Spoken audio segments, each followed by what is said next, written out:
Merci, Monsieur le Président. Merci, Monsieur Patino, pour vos exposés. Moi, j'ai assisté effectivement au rendu des EGI au CESE. J'avais été quand même assez surpris de la modération, la sagesse. Je trouvais que ça décoiffait pas beaucoup et qu'il y a des points où on peut-être m'attendais à avoir des pistes qui aillent un petit peu plus loin.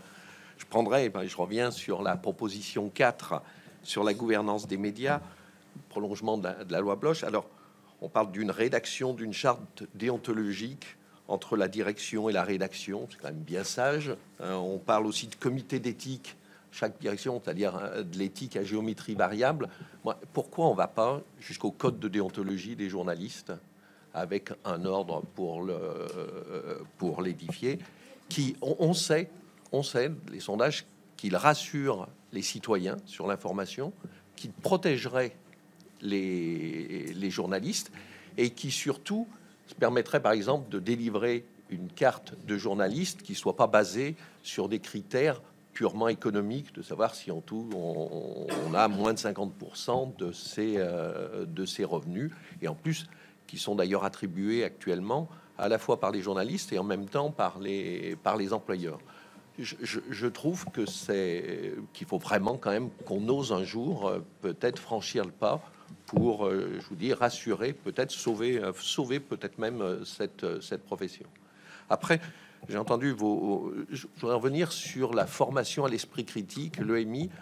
On a des sondages qui montrent que la très grande majorité des jeunes se souviennent avoir eu des cours d'EMI et ont même conscience qu'ils peuvent être manipulés par les plateformes. Ils en ont tous conscience. Si je fais une analogie, moi aussi, je sais exactement ce qu'il faudrait pour avoir une diététique saine. Pas pour ça qu'à midi, je reprendrai peut-être pas un dessert. Et donc, c'est ça. Ou un deuxième verre de Beaujolais nouveau, alors que je sais que seul le premier est très bon pour ma santé. Ça veut dire qu'il y a aussi des moyens. Il y a l'information et après, il y a la résistance à finalement cette tentation qu'on peut avoir et une forme aussi peut-être de paresse parfois intellectuelle qu'on a à se laisser séduire.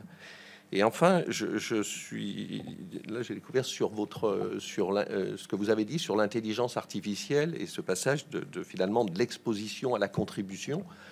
Mais ça nous interroge un petit peu plus loin parce que il y a aussi des contributions aux journalistes. Donc jusqu'où remonte-t-on la contribution? Donc je pense que c'est pas le mécanique économique qu'il faudra faire. Je pense que il y a une information qui doit être aussi un peu open source que d'autres peuvent utiliser. Et il faut voir à quel moment effectivement la valeur du travail produit est rémunérée et protégée. La deuxième chose aussi, c'est que je pense que quand on informe bien ou quand on forme bien nos concitoyens au fait qu'ils sont manipulés à un moment donné, on diminue peut-être pas leur exposition aux messages de désinformation, on diminue peut-être même pas le fait d'y avoir recours de temps en temps, mais je pense qu'on diminue la crédulité. Et qu'en tout cas, ce travail, si vous voulez, sur la résistance à la crédulité, moi il m'arrive d'aller dans des fast-foods, mais je sais que c'est mauvais pour moi. Après, c'est l'exercice de ma propre liberté et je ne rentre pas chez moi en disant j'ai fait un repas formidablement bien équilibré ce midi. Je sais que c'est pas le cas. Après, c'est comme ça. Et je pense que quand même, dans cette démarche-là, il me semble qu'elle est importante, notamment sur le travail de la crédulité. Donc sur les plateformes et la régulation des plateformes, c'est évidemment quelque chose d'extraordinairement important. À l'intelligence artificielle. Alors j'entends la frustration qui peut être la vôtre du fait qu'on n'est pas totalement abordé. Je rappelle que les EGI ont été lancés en octobre 2023 et qu'aujourd'hui les IA génératives nous semblent faire partie du périmètre habituel ou de notre environnement habituel. Ça n'est que le début. Il y a deux pistes, presque trois, qui permettent de peut-être apporter des éléments de réponse aux questions qui ont été posées. La première, c'est que vous le savez, le débat, il n'est pas uniquement français autour de l'IA de confiance, est un débat qui a été porté, qui est porté au sein de l'Union européenne par plusieurs acteurs, par le Parlement européen, par des spécialistes. C'est-à-dire qu'aujourd'hui, On ne peut pas reprocher à ChatGPT de ne pas dire la vérité, ça ne fait pas partie de son boulot. Son boulot, c'est de deviner un mot qui viendra après le mot précédent. Donc c'est une démarche statistique et on ne peut pas demander à une démarche statistique de dire la vérité. La démarche statistique, c'est une démarche statistique. Et donc, si vous voulez, l'ambiguïté ou le malentendu qui fait de dire qu'on pourrait, entre guillemets, s'informer par ChatGPT, qui est un outil qui n'a jamais prétendu informer qui que ce soit, ni même former qui que ce soit, est un malentendu. Et là, on en revient sur la formation.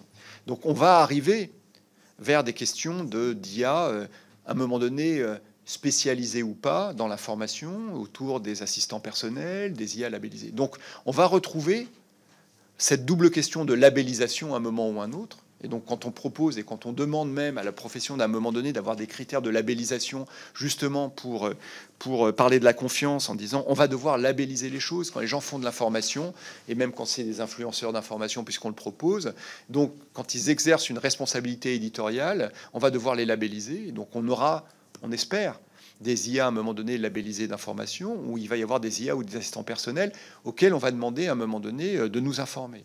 Et c'est là toute la question de l'équilibre très ténue et très profonde de ce qui se joue aujourd'hui. Parce que vous voyez bien qu'entre la discussion économique, comment les médias d'information à un moment donné sont rémunérés pour leur contribution à l'entraînement des IA qui nous informent, c'est une chose. Et donc elles ont un intérêt, si j'ose dire, à fermer le robinet si à un moment donné, pardon, je suis un peu grossier dans mon expression, mais à fermer l'accès si jamais, j'allais dire, leurs droits économiques ne sont pas respectés. Mais de l'autre, l'intérêt général, hein, c'est que ces médias d'information soient source de l'entraînement des IA qui vont nous informer plus tard pour que justement ces IA s'entraînent et nous proposent quelque chose à base de quelque chose de confiance et qui a été fait par des professionnels. Et c'est là où, à mon avis, vient le législateur et l'Europe, c'est-à-dire d'assurer justement qu'il n'y ait pas d'antinomie entre les deux démarches. C'est-à-dire qu'à un moment donné, parce qu'aujourd'hui, si demain vous avez toutes les IA génératives qui disent nous, tant pis, on passe pas par un système de rémunération, et donc tous les médias d'information exercent, et c'est normal d'un point de vue économique, leur droit qu'on appelle d'opt-out, et que demain les IA s'entraînent sur des choses approximatives, conspirationnistes ou autres pour nous informer, alors l'espace informationnel va connaître une dégradation bien plus importante qu'il ne le connaît aujourd'hui. Donc on peut avoir des modèles. Moi, si vous me demandez un avis, mais nous n'en avons pas discuté au sein des EGI, nous le mentionnons juste dans une phrase parce que c'était entre guillemets dans le terme de calendrier, je pense que l'avenir, c'est celui d'une licence légale pour les médias d'information au sein de l'IA. Mais c'est un avis qui ne saurait engager l'ensemble des EGI, puisque nous ne l'avons pas discuté au sein des EGI. Néanmoins, sur une chose qui me semble importante, ce qui est votre question de est-ce qu'à un moment donné, il faut, cette vieille question, est-ce qu'il faut un comité de déontologie central? Bon. C'est une discussion qui existait aussi pendant les états généraux de la presse écrite auxquels j'ai participé, je crois que c'était en 2008, je présidais à l'époque le pôle dit numérique, c'était Bruno Frappa, qui avait été mon patron au Monde, qui présidait le pôle déontologie et qui s'était posé la question aussi. C'est une question récurrente qui divise extraordinairement la profession. D'abord parce que nous avons tous un texte unique. La charte de Munich, vous révisitez après, les chartes qui existent, c'est des chartes, si vous voulez, qui sont le serment d'Hippocrate de chaque médecin. Nous avons notamment une charte unique déontologique. Donc cette charte, elle existe déjà. Et je ne connais aucune rédaction qui n'en fasse pas mention. Alors après, vous avez des rédactions qui les complètent. Mais à ma connaissance, vous n'avez pas de rédaction qui ne les adopte pas. Donc normalement, quand vous avez votre carte de presse, vous êtes censé, j'allais dire, adhérer à cette charte-là, qui est l'alpha et l'oméga de votre déontologie. Après, est-ce qu'il faut un organe centralisé qui décide à un moment donné de qui est journaliste, qui ne l'est pas? Vous avez mentionné les critères de la carte de presse, et qui à un moment donné suit. Vous le savez, il y a un organe qui a été créé. Certains médias décident de l'écouter, d'autres décident de ne pas l'écouter. On va dire la discussion est là, elle divise le métier, comme vous le savez, très fortement. Vous avez ceux qui disent, voilà, il ne faut pas un conseil de l'ordre central parce que l'information, c'est avant tout un pluralisme et l'exercice d'une liberté avec une déontologie partagée.